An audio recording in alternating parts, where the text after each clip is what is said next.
तो जल्दी से हाइड्रोजन से रिलेटेड सारे के सारे ऑर्डर क्लियर कर देते हैं, ठीक है। सबसे पहले बात ये जान लो कि melting point, boiling point, density, bond length और साइज़, इन सब का ऑर्डर ना टॉप टू बॉटम इंक्रीज़ करेगा, ठीक है। ये साइज़ से याद रख लो, सबका इंक्रीज करेगा। वैसे भी आपको याद करने का तरीका बताऊँ, जैसे कोई इतनी ज़्यादा प्रॉपर्टी की एक साथ बात कर रहे हैं ना, ज़्यादा प्रॉपर्टी थी, तो ज़्यादा प्रॉपर्टी का क्या होगा, टॉप टू बॉटम ज़्यादा होगा। ज़्यादा प्रॉपर्टी के लिए टॉप टू बॉटम ज़्यादा होगा, ठीक है। ये याद कर लो साइड में, ठीक है।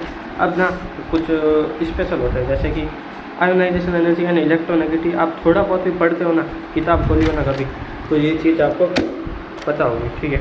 आयोनाइजेशन एनर्जी और इलेक्ट्रोनेगेटिविटी का क्या होता है, क्लोरीन की सबसे ज़्यादा, क्लोरीन की सबसे ज़्यादा, ब्रोमीन उसके बाद हाइड्रोजन, ठीक है।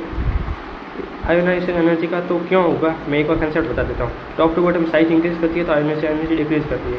और ई एन भी सेम रीजन मान सकते हो आप, ठीक है। तो बाकी इलेक्ट्रॉन की एंथैल्पी, ये भी अगर आप पढ़ते हो तो आपको पता ही होगा कि क्लोरीन स्विच हो जाते हैं, ठीक है।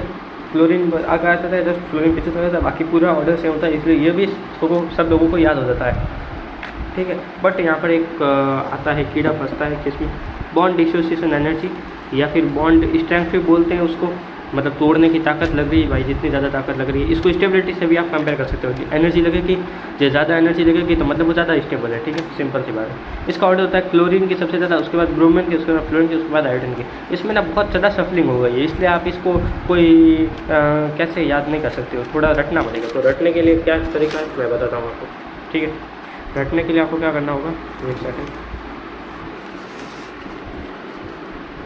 हाँ। तो आपको ना क्या करना है, बस ये ट्रिक याद करनी, क्या, देखो तोड़ने की एनर्जी आ रही है और स्ट्रेंथ की बात हो रही है, तोड़ने की एनर्जी और स्ट्रेंथ की बात हो रही है, तो आपको ऐसा लगेगा ना कि एनर्जी की मतलब ताकत की, लड़ाई की बात हो रही है, स्ट्रेंथ की बात हो रही है, एनर्जी की बात हो रही है। तो इसमें ना ये ट्रिक याद कर लो आप, चलो ब्रो फाइट करो, चलो ब्रो फाइट करो, क्योंकि स्ट्रेंथ की बात आ जाती है। आप क्या बोलते हो, लड़के क्या बोलते हैं, चलो ब्रो फाइट करो मुझसे, पता चल जाएगा कितनी स्ट्रेंथ है।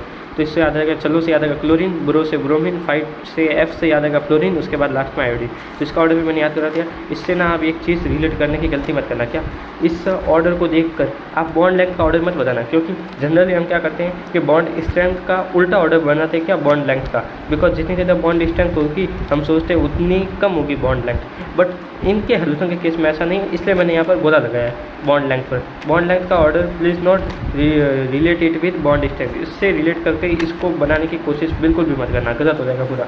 इसको ना इनके साथ ही रहो, हाँ, मेजोरिटी के साथ ही रखो, ये वाला ही इनका ऑर्डर रखो, ठीक है। तो इनमें कंफ्यूज मत होना, बॉन्ड लेंथ के ऑर्डर में इससे मत रिलेट करना, गलती मत करना, इसको अलग ही पढ़ो, चलो ब्रो फाइट करो, इसको अलग ही रखो। और ये तो आपको कंसेप्ट याद हो जाएंगे। आप ई एन वी एन पढ़ोगे तो टॉप टू बॉटम डिक्रीज होगी, साइज इंक्रीज होगी तो ये डिक्रीज हो जाएगा, ठीक है। इलेक्ट्रॉन एंथैल्पी अलग से याद रहता है आपको एनी टाइम। और इन मेजोरिटी का मेजर होगा, मेजोरिटी ज़्यादा है, ज़्यादा का टॉप टू बॉटम ज़्यादा होगा। Okay, all the best.